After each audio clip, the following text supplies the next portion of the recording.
days for unintentionally showing one frame of a dick we couldn't even see. Twitch staff by the way weird champ. Dear by the way weird champ. A fucking dear weird champ. Check, this is a good video about it or what? Why, there's no fucking way, right? This is crazy.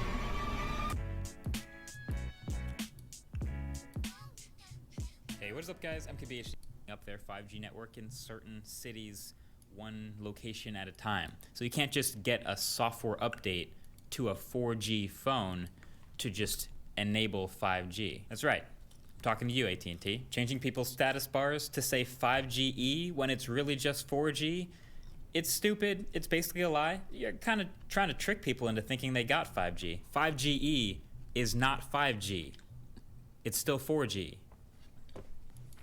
It's really a shame.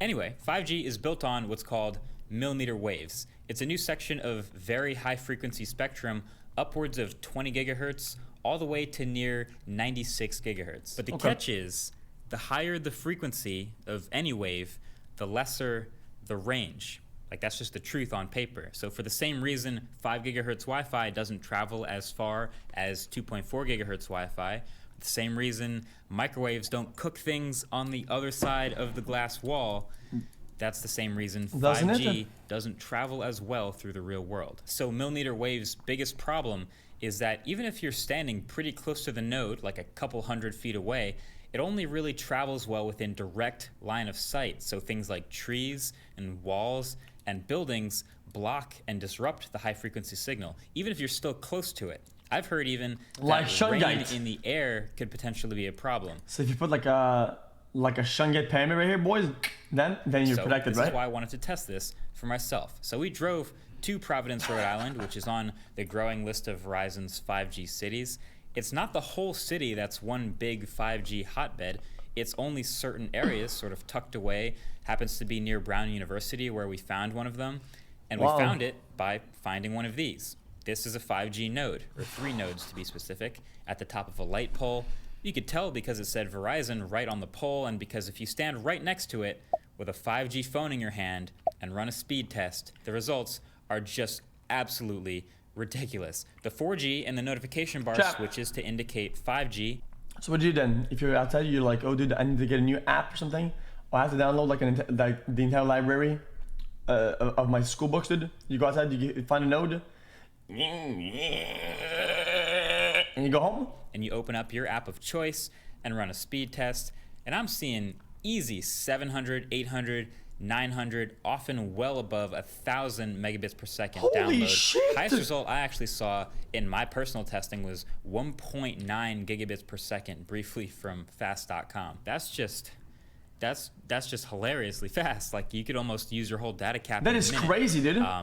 Dreamlike speeds. Very, very nice. Of course, you want to see what this type of speed is actually good for other than a speed test. So YouTube videos just played instantly without any buffering in HD. I could fast forward right off the bat, no problem.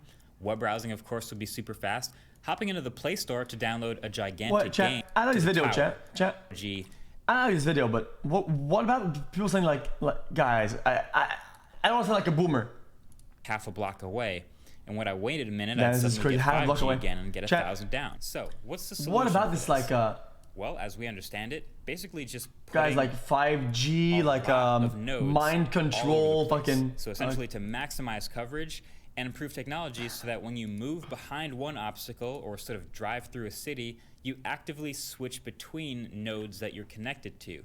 Kind of like we do now with 4G towers, but just much faster. And I think that's the part that kind of scares people. It seems like a brute force way to actually go about fixing the problem, but that's the current plan. Just blanket areas with these lower powered cells that let you switch between them very, very quickly instead of one giant 4G tower like you have now. My gut feeling is that an infrastructure where you cover an entire city and eventually an entire country in these little nodes is gonna be incredibly expensive and probably take a very long time, like years. So it's a long way off. But here's another thing to notice. Even with me standing right next to a 5G node and holding a brand new Someone 2019 someone just says 5G is killing birds. 5G phone, there were still some drawbacks to notice. The main three are heat, battery, and upload. So for one, the upload appears to still be happening at 4G speed, even when I'm connected to 5G. Okay, I'll try to know this. I get it though. I never broke 100 megabits per second up in all my testing, which is still a great speed. Okay, holy shit.